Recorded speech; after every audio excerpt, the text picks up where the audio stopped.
If you have a class, let's say class Apple, you can define a class method.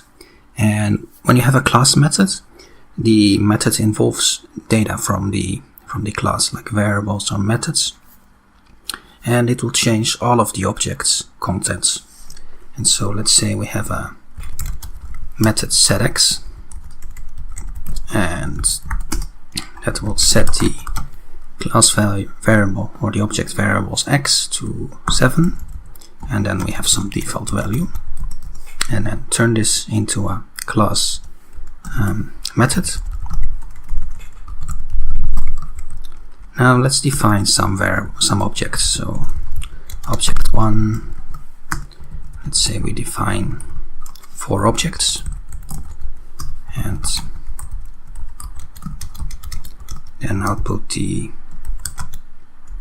variables.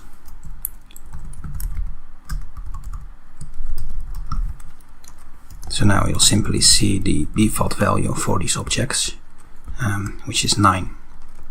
So if you run it, you'll see it's 9 for all of them.